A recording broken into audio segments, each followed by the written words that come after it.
రిజర్వేషన్ల విషయంలో తెలంగాణ ప్రభుత్వానికి సుప్రీంలో చుక్కెదురైంది. బీసీ రిజర్వేషన్స్ కు సంబంధించి అటు జీవో జారీ చేసింది ప్రభుత్వం. ఈ నేపథ్యంలో హైకోర్టు పిటిషనర్లు ఆశ్రయించడం జరిగింది. ఆ నేపథ్యంలో హైకోర్టు స్టే విధించిన క్రమంలో అటు సుప్రీంను ఆశ్రయించింది ప్రభుత్వం. సుప్రీంలో స్పెషల్ లీవ్ పిటిషన్ కూడా దాఖలు చేయడం జరిగింది. ఈ నేపథ్యంలో దానికి సంబంధించి సుప్రీంకోర్టు విచారణ చేయడం జరిగింది. ఈ నేపథ్యంలో ప్రభుత్వానికి చుక్కెదురైనట్టు కూడా మనకు సమాచారం అందుతుంది. పాత రిజర్వేషన్స్ తో ఎన్నికలకు వెళ్లాలంటూ కూడా సుప్రీం ఆదేశాలు ఇవ్వడంతో ప్రభుత్వానికి మరి ఎదురు దెబ్బ తగిలిందనే చెప్పుకోవాలి. ఎందుకంటే బీసీ రిజర్వేషన్స్ ను ప్రతిష్టాత్మకంగా తీసుకుంది ప్రభుత్వం. ఆ నేపథ్యంలో ఆ దిశగానే స్థానిక సంస్థల ఎన్నికలకు వెళ్లాలంటూ కూడా డిసైడ్ అయింది. హైకోర్టులో స్టే విధించిన క్రమంలో సుప్రీంలో స్పెషల్ లీవ్ పిటిషన్ అయితే దాఖలు చేసింది ప్రభుత్వం. సుప్రీంలో అయినా తమకు ఊరట లభిస్తుంది అని అనుకున్న నేపథ్యంలో తాజాగా సుప్రీం ఇచ్చిన తీర్పుతోటి ఎదురు దెబ్బ తగిలిందని చెప్పుకోవాలి. బీసీ రిజర్వేషన్స్ కు సంబంధించి కూడా ప్రభుత్వానికి చుక్కెదురైంది. దానికి సంబంధించి కూడా ప్రభుత్వం పాత పద్ధతిలోనే పాత రిజర్వేషన్స్ ప్రకారమే ఎన్నికలకు వెళ్లాలంటూ కూడా ఆదేశాలు ఇచ్చింది. దీనికి సంబంధించి తాజా సమాచారం మా ప్రతినిధి శివ ఢిల్లీ నుంచి అందించేందుకు సిద్ధంగా ఉన్నారు. శివ,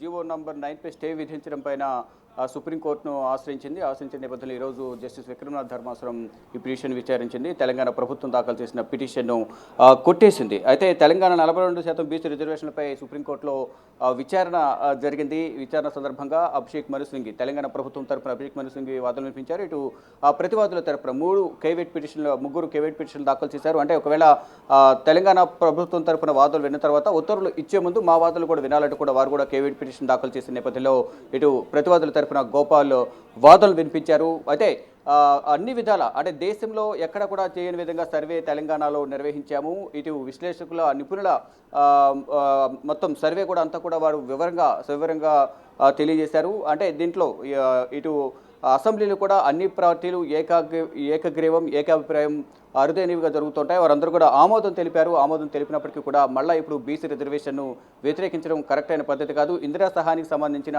ఆ కేసు విచారణకు సంబంధించి కూడా అభిషేక్ మను సింఘ్వి ప్రస్తావించారు. శాస్త్రీయంగా కుల సర్వే కూడా నిర్వహించాము. అసెంబ్లీలో అన్ని రాజకీయ పార్టీలు బీసీ రిజర్వేషన్కు ఆమోదం తెలిపాయంటూ కూడా అభిషేక్ మను సింఘ్వి వాదనలు వినిపించారు. అయితే ఆ గవర్నర్ బిల్లు పెండింగ్లో పెట్టడం వల్ల ఈ పరిస్థితి అనేది వచ్చింది అనేది ప్రధానంగా ఇక్కడ వాదన సందర్భంగా అభిషేక్ మను సింఘ్వి వాదనలు వినిపించారు. అంటే ఏకాభిప్రాయంతో ఆమోదించిన బిల్లును పెండింగ్లో పెట్టారు. ఇటు గవర్నరు అలాగే రాష్ట్రపతి ఇద్దరి దగ్గర బిల్లు పెండింగ్లు ఉంటే కనుక 3 నెలల పాటు వాళ్ళు పెండింగ్లో ఉంచి రిటర్న్ పంపించకపోతే ఆమోదం పొందినట్లే అవుతుందంటూ కూడా గతంలో సుప్రీంకోర్టు తీర్పిచ్చింది. కాబట్టి దీన్ని కూడా ఆ విధంగానే పరిగణించాల్సి ఉంటుంది అనేది కూడా అభిషేక్ మను సింఘ్వి వాదనలు వినిపించారు. అంటే బిల్లును ఛాలెంజ్ చేయకుండా బిల్లు ద్వారా విడుదల చేసిన జీవోను వారు సవాల్ చేశారు అంటూ కూడా ప్రధానంగా అభిషేక్ మను సింఘ్వి సుప్రీంకోర్టు ధర్మాసనం ముందు ద్విసభ్య ధర్మాసనం ముందు వాదనలు వినిపించారు. అయితే సుప్రీంకోర్టు విధించిన ట్రిపుల్ టెస్ట్ కండిషన్ రాష్ట్ర ప్రభుత్వం అమలు చేసింది. అయితే డెడికేటెడ్ కమిషన్ ద్వారా సర్వే జరిపి ఎంపారికల్ డేటా కూడా సేకరించింది. దానికి సంబంధించి మొత్తం అన్ని విధాల డేటాను కూడా సేకరించి సర్వే నిర్వహించాము. ఆ సర్వే ఆధారంగానే స్థానిక సంస్థల ఎన్నికల్లో ఈ రిజర్వేషన్ కల్పించాలనేది కూడా తెలంగాణ ప్రభుత్వం భావించింది. దానిలో భాగంగా తెలంగాణ అసెంబ్లీలో బిల్లును ప్రవేశపెట్టింది. దానికి అన్ని పార్టీలు ఆమోదం తెలిపాయి. కానీ ఆమోదం తెలిపిన తర్వాత ఇప్పుడు ప్రతివాదుల చేత ప్రతిపక్ష పార్టీలు ఈ విధంగా పిటిషన్లు వేపించాయి. దానిలో భాగంగానే ఇప్పుడు ఈ బిల్లు లేట్ చేయడం వల్ల ప్రధానంగా ఈ వివాదం అనేది కొనసాగుతుంది. కానీ తెలంగాణ ప్రభుత్వం అనేది కాంగ్రెస్ ప్రభుత్వం అనేది బీసీలకు సముచిత స్థానం కల్పించాలనే ఉద్దేశంతోనే 42% రిజర్వేషన్ స్థానిక సంస్థల ఎన్నికలు నిర్వహించాలి, వాళ్ళకి కల్పించాలని భావించింది అంటూ కూడా ప్రధానంగా అభిషేక్ మను సింఘ్వి వాదన వినిపించారు. మొత్తం ప్రధానంగా సమగ్రంగా సాంకేతికంగా కూడా సర్వే జరిపించాము. అన్ని వర్గాలతో విస్తృతంగా సంప్రదింపులు జరిపిన తర్వాతే ఈ రిజర్వేషన్ను అమలు చేయాలనేది కూడా మేము భావించాము. మొత్తం 94,000 మంది డేటా సేకరించాము. ఇండియాలో ఎక్కడ లేని విధంగా కూడా ఈ సేకరణ జరిగిందనేది కూడా ప్రధానంగా వాదన వినిపించారు. అయితే దీనిపైన ఏ విధంగా స్టే విధిస్తారనేది ప్రధానంగా సుప్రీం ధర్మాసనం ముందు అభిషేక్ మను సింఘ్వి తెలంగాణ ప్రభుత్వం తరపున వాదనలు వినిపించారు. ఇక ప్రతివాదుల తరపున మాధవ్ రెడ్డి తరపు న్యాయవాదులు కూడా వాదనలు వినిపించారు. రిజర్వేషన్పై 50% మించి ఉండకూడదనేది గతంలో సుప్రీంకోర్టు అనేక సందర్భాల్లో తీర్పులు ఇచ్చింది. దానికి విరుద్ధంగా ఇక్కడ తెలంగాణలో రిజర్వేషన్లు అమలు చేస్తున్నారనేది ప్రధానంగా ఇటు మాధవరెడ్డి పిటిషన్ దాఖలు చేసిన నేపథ్యంలో మాధవరెడ్డి అలాగే మరి కొంతమంది కేవీటీ పిటిషన్ దాఖలు చేస్తారు. వారి తరఫున గోపాల్ సీనియర్ న్యాయవాది గోపాల్ ఇటు వాదనలు వినిపించారు. అంటే షెడ్యూల్డ్ ఏరియా గిరిజన ప్రాంతాల్లో మాత్రమే 50% మించిన రిజర్వేషన్లు పెంచుకునేందుకు అనుమతి ఉంది. అందులోనూ జనరల్ ఏరియాలో రిజర్వేషన్లు అనేవి 50% మించి ఎక్కడ కూడా పెంచడానికి వీలు లేదనేది కూడా గోపాల్ వాదనలు వినిపించారు. తెలంగాణలో అలాంటి షెడ్యూల్ ఏరియాలలో కేవలం మహారాష్ట్ర, మధ్యప్రదేశ్లో మాత్రమే ఉన్నాయి. అక్కడ మాత్రమే వీటిని ఇంప్లిమెంట్ చేసుకునేందుకు అవకాశం ఉంటుంది అనేది కూడా ప్రధానంగా గోపాల్ మహారాష్ట్ర, మధ్యప్రదేశ్లో సుప్రీంకోర్టు రిజర్వేషన్ పెంపును కూడా తిరస్కరించిందంటూ కూడా తెలియజేశారు. 50% మించకుండా ఎన్నికలకు వెళ్లాలంటూ సుప్రీంకోర్టు సూచించింది. గతంలో మధ్యప్రదేశ్ కానీ మహారాష్ట్రలో కూడా ఇటువంటి ప్రస్తావన వచ్చినప్పుడు అక్కడ రిజర్వేషన్లు తిరస్కరించింది అనేది కూడా గోపాల్ వాదనలు వినిపించారు. ఇక ట్రిపుల్ టెస్ట్లో కూడా 50% మించి రిజర్వేషన్ ఉండదు అనేది గోపాల్ వాదనలు వినిపించిన నేపథ్యంలో ఇక ఇరువురి వాదనలు విన్న తర్వాత తెలంగాణ హైకోర్టు ఏదైతే తీర్పునిచ్చిందో దానికి అనుగుణంగానే ఫర్దర్గా ప్రొసీడింగ్స్ అనేది జరగాలంటూ కూడా తెలంగాణ ప్రభుత్వం దాఖలు చేసిన పిటిషన్ అంటే 42% రిజర్వేషన్ బీసీలకు కల్పించే దానిపై జీవో నెంబర్ 9 పైన స్టే విధించడంపై సవాల్ చేస్తూ సుప్రీంకోర్టుకు వచ్చిన నేపథ్యంలో ఆ పిటిషన్ను సుప్రీంకోర్టు ధర్మాసనం కొట్టేసింది. మళ్ళా తెలంగాణ హైకోర్టులోనే వాదనలు మళ్ళీ కొనసాగనున్నాయి. మరి ప్రభుత్వం తదుపరి కార్యాచరణ ఎలా ఉండబోతుంది అనుకోవచ్చు శివ? అంటే ఇప్పటికే హైకోర్టు స్టే విధించిన క్రమంలో సుప్రీంను ఆశ్రయించారు. అయితే సుప్రీంకోర్టు తోసిపుచ్చిన క్రమంలో తదుపరి ఏం చేయబోతున్నారు? నెక్స్ట్ ఫర్దర్గా లీగల్గా మళ్ళీ ఒపీనియన్స్ తీసుకునే అవకాశం కనిపిస్తుంది. మళ్ళీ ఫర్దర్గా అంటే సుప్రీంకోర్టే కొట్టేసిన నేపథ్యంలో ఫర్దర్గా తెలంగాణ హైకోర్టు ఏదైతే స్టే విధించిందో ఆ స్టే అనుసారమే అక్కడ ఫర్దర్ ప్రొసీడింగ్స్ అనేవి జరుగుతాయి తప్ప తెలంగాణ హైకోర్టు ఇచ్చిన దానిపై సవాల్ చేసిన నేపథ్యంలోనూ జీవో 9పై స్టే విధించిన నేపథ్యంలోనే దాన్ని సవాల్ చేస్తూ సుప్రీంకోర్టుకు వచ్చిన నేపథ్యంలో ఇక్కడ ఇరువురి వాదనలు విన్న తర్వాత అభిషేక్ మను సింగ్ ప్రభుత్వం తరపున వాదనలు వినిపించారు. ఇటు మాధవరెడ్డి అలాగే ఇతర ప్రతివాదుల తరపున సీనియర్ న్యాయవాది గోపాల్ వాదనలు వినిపించిన నేపథ్యంలో ఇరువురు వాదనలు పరిగణనకు తీసుకుని తెలంగాణ ప్రభుత్వం దాఖలు చేసిన పిటిషన్ తిరస్కరించిన నేపథ్యంలో ఫర్దర్గా ఇంకా లీగల్ ఒపీనియన్స్ తీసుకుని తదుపరి కార్యాచరణ ఏంటనే దానిపై మాత్రం ఇంకా మరి కాసేపట్లో అధికారికంగా తెలంగాణ ప్రభుత్వం ప్రకటించే అవకాశం కనిపిస్తుంది. Prasanna Shiva, thank you.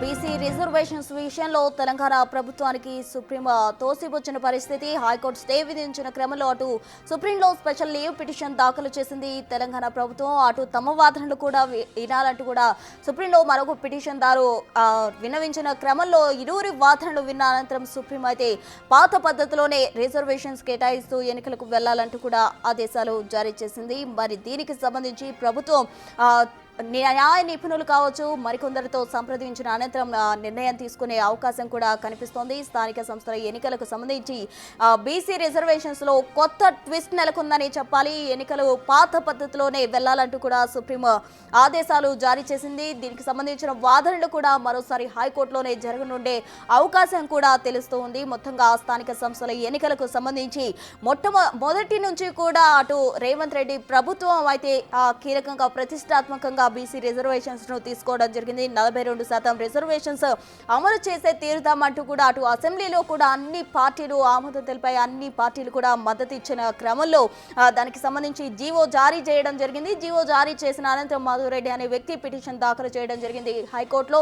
దాని క్రమంలోనే అటు వాదనలు విన్న అనంతరం హైకోర్టు అయితే స్టే విధించడం జరిగింది. దీంతో అటు ప్రభుత్వం న్యాయ నిపుణులతో చర్చించి అనంతరం కూడా సుప్రీంలో స్పెషల్ లీవ్ పిటిషన్ దాఖలు చేయడం జరిగింది. దానికి సంబంధించి ఈ రోజు విచారణ జరిగింది. ఇరు వర్గాల వాదనలు విన్న సుప్రీం అయితే పాత రిజర్వేషన్స్ ప్రకారమే స్థానిక సంస్థల ఎన్నికలకు వెళ్లాలంటూ కూడా అటు ప్రభుత్వం వేసిన స్పెషల్ లీవ్ పిటిషన్ తోసిపుచ్చిన పరిస్థితి. దీంతో స్థానిక సంస్థల ఎన్నికల విషయంలో కొత్త ట్విస్ట్ నెలకొందనే చెప్పాలి.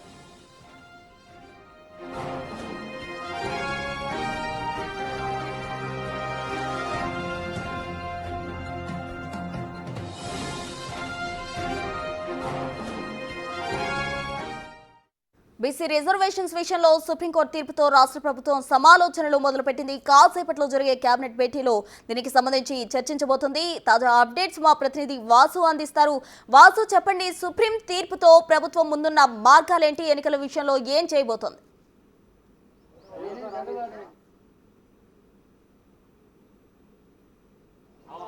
మొత్తానికి బీసీ రిజర్వేషన్ 42% రిజర్వేషన్ల కేసును సుప్రీంకోర్టు హైకోర్టు వాదనతో ఏకీభవించింది. తెలంగాణ స్పెషల్ లీవ్ పిటిషన్ను సుప్రీంకోర్టు కొట్టివేసింది. ఈ నేపథ్యంలో ప్రస్తుతం తెలంగాణ ప్రభుత్వం ఉన్నటువంటి ఆప్షన్ ఏంటి అంటే చూస్తే మరి కాసేపట్లో జరగబోయే కేబినెట్ సమావేశంలో ముఖ్యమంత్రి అధ్యక్షతన మంత్రులు పాల్గొనబోతున్నారు. ఈ యొక్క సుప్రీంకోర్టు ఆర్డర్కు సంబంధించి ప్రధానంగా చర్చ జరిగే అవకాశం ఉంది. ఎందుకంటే ఇప్పటికే స్థానిక ఎన్నికల కమిషన్తో పాటు మరోపక్క తెలంగాణ ప్రభుత్వం కూడా సిద్ధమైన నేపథ్యంలో కోర్టులు అడ్డుకున్న పరిస్థితులకు సంబంధించి కూడా ఎలా ముందుకు వెళ్ళాలి, ఒక పక్కన రాష్ట్రపతి దగ్గర మరొక గవర్నర్ దగ్గర బిల్లులు పెండింగ్లో ఉన్నాయి, రాజ్యాంగ సవరణ సంబంధించి కావచ్చు, బీసీ రిజర్వేషన్ల 42% రిజర్వేషన్ల అమలుకు సంబంధించి కావచ్చు. ఎందుకంటే కొన్ని సుప్రీంకోర్టు కీలక వ్యాఖ్యలు చేస్తూ కూడా సుప్రీంకోర్టు హైకోర్టు ఇచ్చిన వాదనతో మాత్రమే ఏకీభవించింది, మరొక పిటిషనర్ల వాదనతో కూడా ఏకీభవించింది. కానీ తెలంగాణ ప్రభుత్వానికి సంబంధించి కూడా ముందున్న ఆప్షన్ సంబంధించి, ఎందుకంటే ఎన్నికల మేనిఫెస్టోలో ఖచ్చితంగా కూడా స్థానిక ఎన్నికల్లో బీసీలకు 42% రిజర్వేషన్ ఇస్తామని రాహుల్ గాంధీ మాట మేరకు ఖచ్చితంగా కాంగ్రెస్ పార్టీ ప్రభుత్వం ఇప్పటికే డెడికేషన్ కమిషన్ వేసింది, దానికి సంబంధించిన ఎంపిరికల్ డాటాను సేకరించింది, సమగ్ర సర్వే చేశామన్న విషయాన్ని తెలంగాణ ప్రభుత్వం తరపు న్యాయవాది కులాంకుషంగా మొత్తం జరిగినటువంటి పరిణామాలు, గవర్నర్ దగ్గర పెండింగు, రాష్ట్రపతి దగ్గర పెండింగ్లో ఉన్న అంశాలు, ఆర్డినెన్స్ విషయాలు అవన్నీ కూడా, ఎందుకంటే చట్టపరంగా సుప్రీంకోర్టు నిబంధనలకు లోబడి మేము చేశామన్న విషయాన్ని తెలంగాణ ప్రభుత్వం తరఫున కూడా సింఘ్వి వివరించారు. కానీ సుప్రీంకోర్టు మాత్రం కేవలం ఎస్టీల రిజర్వేషన్ పెంపుకు సంబంధించి మాత్రమే సడలింపు ఉంది అన్న విషయాన్ని స్పష్టం చేస్తూ తెలంగాణ ప్రభుత్వం దాఖలు చేసినటువంటి స్పెషల్ లీవ్ పిటిషన్ను కొట్టివేసింది. అయితే హైకోర్టు వాదనతో ఏకీపించింది, పిటిషనర్ల వాదనను సమర్థించింది. కాబట్టి నెక్స్ట్ తెలంగాణ ప్రభుత్వానికి సంబంధించి కూడా ఎలక్షన్లకు వెళ్లేందుకు ఆప్షన్స్ అన్నీ కూడా క్లోజ్ అయ్యాయని చెప్పాలి. ఎందుకంటే బీసీ రిజర్వేషన్ అంశంలో కూడా మొదటి నుంచి ఒక వాదన వినిపిస్తోంది. 42% బీసీ రిజర్వేషన్ అవసరమైతే పార్టీ పరంగా కాంగ్రెస్ పార్టీ ఏదైతే ఎన్నికల్లో హామీ ఇచ్చిందో దానికి సంబంధించి చట్టపరంగా సాధ్యం కాలేదు. కాబట్టి రేపు పార్టీ పరంగా రిజర్వేషన్ల అమలుకు సంబంధించి సాధ్యాసాధ్యాలపైన మరి కాసేపట్లో కేబినెట్ భేటీలో చర్చించబోతా ఉన్నారు. ఎందుకంటే తెలంగాణ రాష్ట్రంలో మొత్తం పూర్తి స్థాయిలో కూడా మంత్రులు, మరొక కాంగ్రెస్ పార్టీ ఏఐసిసి వర్గాల నుంచి కూడా పూర్తి స్థాయిలో 42% రిజర్వేషన్లతోటే ముందుకు వెళ్లాలని కూడా పదే పదే చెప్తున్నారు. బీసీ సంఘాలు కూడా అదే విషయాన్ని డిమాండ్ చేస్తూ ఉన్నాయి. రీసెంట్గా హైకోర్టు జీవో నెంబర్ 9 పైన స్టే ఇచ్చిన నేపథ్యంలో కూడా పెద్ద ఎత్తున ఆందోళన చేశారు బీసీ సంఘాలకు సంబంధించి. అవసరమైతే సుప్రీంకోర్టుకు మేమే వెళ్తామన్నారు. కానీ ఇక్కడ చూసినట్టయితే సుప్రీంకోర్టు ఏకంగా ప్రభుత్వం దాఖలు చేసిన పిటిషన్ కొట్టివేసింది. కాబట్టి ఇప్పుడు ఏం చేయాలి అన్న అంశంపైన మరి కాసేపట్లో సచివాలయంలో జరిగేటువంటి కేబినెట్ భేటీలో ప్రధానంగా కాంగ్రెస్ ప్రభుత్వం చర్చించబోతోంది. తదుపరి ఎన్నికల నోటిఫికేషన్ సంబంధించి కావచ్చు, ఎన్నికల ప్రక్రియ సంబంధించి కావచ్చు, రిజర్వేషన్ అంశానికి సంబంధించి మరొకసారి చర్చించి నిర్ణయం తీసుకునే అవకాశం ఉంది. లేదు కేంద్రం పైన ఒత్తిడి తెచ్చి పార్లమెంటులో ఏదైతే గవర్నమెంట్ దగ్గర కేంద్రంలో పెండింగ్ ఉన్నటువంటి బిల్లులు కావచ్చు, గవర్నర్ దగ్గర పెండింగ్ ఉన్నటువంటి రాజ్యాంగ సవరణ బిల్లులు కావచ్చు, వీటిపైన ఒత్తిడి తేవాలా, లేదంటే పార్టీ పరంగా రిజర్వేషన్లు ఇచ్చి ముందుకు వెళ్ళాలా అన్న అంశానికి సంబంధించి ఒక క్లారిటీకి వచ్చే అవకాశం ఉంది. ఈ రోజు జరిగేటువంటి కేబినెట్ భేటీ చాలా కీలకం కాబోతుంది. అంటే ఇప్పటిదాకా సుప్రీంకోర్టులో విచారణ ఉంది, దానిపైన ఎలా ముందుకు వెళ్ళాలని వెయిట్ చేశారు. కానీ కేబినెట్ కంటే ముందే సుప్రీంకోర్టు ఆదేశాలు జారీ చేసిన నేపథ్యంలో తెలంగాణ పిటిషన్ను తోసిపుచ్చినటువంటి నేపథ్యంలో కూడా ఖచ్చితంగా ఇప్పటికే తెలంగాణ హైకోర్టు మాత్రం ఎన్నికల సంఘానికి పలు సూచనలు చేసింది. రిజర్వేషన్లు 50% దాటకుండా మీరు ఎన్నికలకు వెళ్ళడానికి మాకు ఎలాంటి అభ్యంతరం లేదన్న విషయాన్ని హైకోర్టు స్పష్టం చేసింది. కాబట్టి అలా ముందుకెళ్తే ఖచ్చితంగా ఇబ్బందికరమైన పరిస్థితులు ఏర్పడే అవకాశం ఉంది రాజకీయ పరంగా. కాబట్టి పార్టీ పరంగా రిజర్వేషన్లు అమలు చేసుకుంటూ ముందుకెళ్తే ఎంత మేరకు పార్టీకి ప్రభుత్వానికి ఉపయోగకరంగా ఉంటుందన్న అంశంపైన కేబినెట్లో బీసీ సంఘం నేతలతో పాటు సీనియర్ కీలక నేతలు మంత్రులతో కూడా సమాలోచన చేయబోతోంది ప్రభుత్వం. దీనికి సంబంధించి ఆ పీసీసీతో పాటు ఏఐసిసి వర్గాలు కూడా ఆరా తీస్తున్న పరిస్థితి కనిపిస్తూ ఉంది. మరి కాసేపట్లో జరిగేటువంటి కేబినెట్ భేటీలో సుప్రీంకోర్టు ఆర్డర్ పైన, హైకోర్టు ఉత్తర్వులపైన మరొకసారి కేబినెట్ చర్చించి కీలక నిర్ణయం తీసుకునే అవకాశం ఉంది. స్థానిక ఎన్నికలకు వెళ్ళాలా, లేదంటే కేంద్రం పైన ఒత్తిడి తేవాలా అన్న అంశానికి సంబంధించి అంటే మొత్తానికి ఒక క్లారిటీ కోసం ఈరోజు సమావేశం కాబోతుంది కేబినెట్. దీంతోపాటు మరి కొన్ని కీలక అంశాలతో పాటు ప్రధానంగా సుప్రీంకోర్టు ఆదేశాల నేపథ్యంలో ప్రస్తుతం కూడా కేబినెట్ భేటీ అంతా డైవర్ట్ అయ్యే అవకాశం కనిపిస్తుంది. మొత్తం స్థానిక ఎన్నికల నిర్వహణ, బీసీ రిజర్వేషన్ అంశంపైనే ముడిపడి చర్చ జరిగే అవకాశం అయితే కనిపిస్తుంది. వాసు, మరి సుప్రీం తీర్పుతో రాజకీయ పరంగా విమర్శలు ఏ విధంగా ఎదుర్కొనే అవకాశం ఉందంటారు? ఎందుకంటే గవర్నర్ దగ్గర బిల్లు పెండింగ్ లో ఉండడం కారణంగానే ఇటువంటి సిచ్యువేషన్ వచ్చిందని కూడా ప్రధానంగా వినిపిస్తున్న వాదన. మరి ఎటువంటి విమర్శలు ఎదుర్కొనే అవకాశం ఉందంటారు?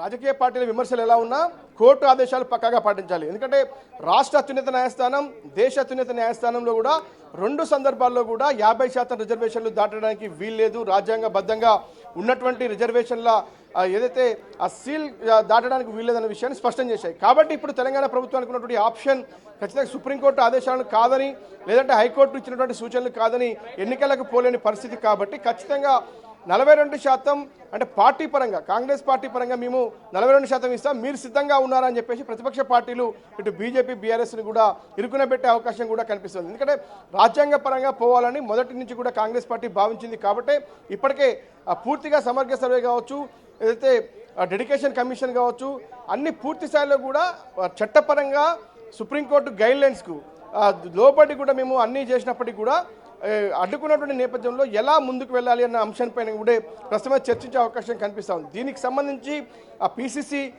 అధ్యక్షులతో పాటు మరోపక్క మీనాక్షి నరసింహతో చర్చించి తర్వాత ఎలా ముందుకు వెళ్ళాలి. ఇప్పటికే దాదాపుగా సుప్రీంకోర్టులో జరిగినటువంటి పరిణామాలను ముఖ్యమంత్రి అడిగి తెలుసుకున్నారు. ఇప్పటిదాకా కోర్టులో జరిగినటువంటి వాదోపవాదనలకు సంబంధించి కూడా వినడం జరిగింది. సుప్రీంకోర్టు ఎలాంటి కామెంట్ చేసింది, ఆ కామెంట్లో ఉన్నటువంటి సారాంశం ఏంటి, పూర్తి స్థాయి ఆర్డర్ కాపీ వచ్చిన తర్వాత కూడా మరొక కీలక నిర్ణయం తీసుకునే అవకాశం ఉంది. ఖచ్చితంగా కూడా ఎట్టి పరిస్థితుల్లో 50% రిజర్వేషన్లు దాటి స్థానిక ఎన్నికలకు పోవడానికని వీల్లేదన్న విషయాన్ని హైకోర్టు ఇచ్చినటువంటి ఆర్డర్ని ఖచ్చితంగా సుప్రీంకోర్టు సమర్థించిందని చెప్పాలి. మరి ఎన్నికల కమిషన్కి సంబంధించి ఎన్నిక వెళ్ళడానికి సిద్ధంగా ఉన్నామని ప్రభుత్వానికి లేఖ రాసింది, కానీ ప్రభుత్వం దానికి ఎలాంటి సమాధానం ఇవ్వలేదు. కానీ ఇప్పుడు ఏం చెప్పబోతుంది, ఏదైతే పాత రిజర్వేషన్ పద్ధతి ప్రకారమే ఎన్నికలకు వెళ్తుందా, లేదంటే 42% రిజర్వేషన్ సాధించేంత వరకు వెయిట్ చేస్తుందా, కేంద్రంపైన ఒత్తిడి తేవాలని నిర్ణయిస్తారా, లేదా పార్టీ పరంగా రిజర్వేషన్లు 42% అమలు చేస్తూ స్థానిక ఎన్నికల్లో కూడా 42 రిజర్వేషన్లు కల్పిస్తూ ఎన్నికలకు వెళ్తుందా అనే అంశంపైన ఒక క్లారిటీ రావాల్సి ఉంది. మొత్తానికైతే తెలంగాణ ప్రభుత్వం ముందున్నటువంటి ఆప్షన్ మాత్రం పార్టీ అంటే ఇమీడియట్లీ ఎన్నికలకు వెళ్ళాలంటే ఖచ్చితంగా 42% రిజర్వేషన్లు పార్టీ పరంగా అమలు చేయాలి. లేదు అంటే కేంద్రం మీద ఒత్తిడి చేస్తూ రాజకీయ విమర్శలను ఎదుర్కొనే క్రమంలో ఖచ్చితంగా చెప్పండి. వాసు, పాత పద్ధతిలో గనక రిజర్వేషన్స్ అమలు చేసినట్లయితే కేవలం 26% వరకే వాళ్ళు ముందుకెళ్లే అవకాశం ఉంటుంది. మరి బీసీ సంఘాల నేతలు మన హైకోర్టులో స్టే విధించినప్పుడే ఆ బంద్కు కూడా పిలుపునిచ్చారు. ఇప్పుడు తాజాగా సుప్రీం తీర్పుతో సంఘాల నాయకులు ఏ విధంగా రియాక్ట్ అయ్యే అవకాశం ఉందంటారు?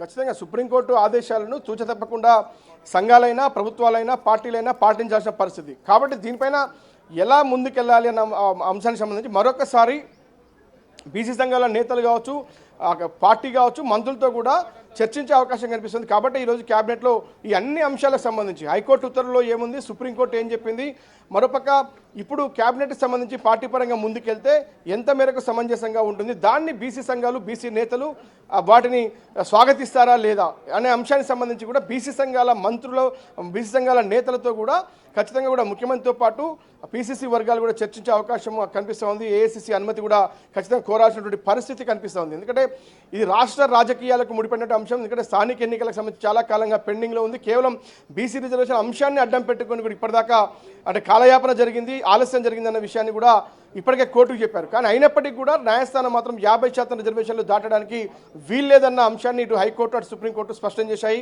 కాబట్టి తదుపరి కార్యాచరణకు సంబంధించి కూడా అందరితో కూడా సమాలోచనలు జరిపి అంటే ఎలాగో ఇది సాధ్యం కాదన్న విషయాన్ని, ఎందుకంటే ఒక పక్కన 3 నెలల్లో పూర్తి చేసినటువంటి రాష్ట్రపతి పెండింగ్లో పెట్టుకుంది, గవర్నర్ కూడా ఆర్డినెన్స్ సంబంధించి కూడా పూర్తి చేసే అంశం కాలయాపన అయిపోయింది, అది కూడా సమయం దాటిపోయింది. కాబట్టి ఎట్టి పరిస్థితుల్లో అనుమతి వచ్చే అవకాశం లేదనేది మాత్రం స్పష్టమైంది. కాబట్టి హైకోర్టు జీవో తీసుకొచ్చారు, ఆ జీవో పైన హైకోర్టు స్టే ఇచ్చింది, హైకోర్టు స్టేని వేకేట్ చేసి సుప్రీంకోర్టుకి వెళ్ళారు. కానీ అక్కడ కూడా న్యాయం జరిగిన నేపథ్యంలో ఇప్పుడున్నటువంటి ఆప్షన్ మాత్రం కేవలం పార్టీ పరంగా ముందుకు వెళ్ళాలి, పార్టీ పరంగా 42% రిజర్వేషన్లు అమలు చేస్తూ ఎన్నికలకు వెళ్లే అంశం ప్రస్తుతం కాంగ్రెస్ పార్టీ పరిశీలనలో ఉంది. దీన్ని అమలు చేసేందుకు ఇప్పుడు క్యాబినెట్లో చర్చిస్తారు, తర్వాత పీసీసీ ఏఐసీసీ పెద్దలతో కూడా చర్చించి ఒక నిర్ణయం తీసుకోబోతుంది. కాబట్టి దీనికి కొంత సమయం పట్టే అవకాశం ఉంది. ఈరోజు ప్రాథమికంగా జరిగినటువంటి సుప్రీంకోర్టు విచారణ, అక్కడ కామెంట్స్తో పాటు హైకోర్టు ఆర్డర్లో ఉన్నటువంటి అంశాలను క్యాబినెట్లో చర్చించి క్యాబినెట్ ఆమోదం తర్వాత ఒకవేళ 42% బీసీ రిజర్వేషన్ పార్టీ పరంగా వెళ్లే అంశానికి సంబంధించి క్యాబినెట్లో పెట్టి చర్చించి అందరు మంత్రులు ఆమోదిస్తే ఖచ్చితంగా పార్టీ పరంగా 42% రిజర్వేషన్లు అమలు చేస్తూ ముందుకెళ్లే అవకాశం కనిపిస్తుంది. Right Vasu, thank you. మొత్తంగా బీసీ రిజర్వేషన్స్ లో కొత్త ట్విస్ట్ నెలకొంది. సుప్రీం ఇచ్చిన తీర్పుతో కొత్త ట్విస్ట్ నెలకొంది. దీనికి సంబంధించి తెలంగాణ ప్రభుత్వం ఎటువంటి నిర్ణయం తీసుకుంటుంది అనేది వేచి చూడాలి.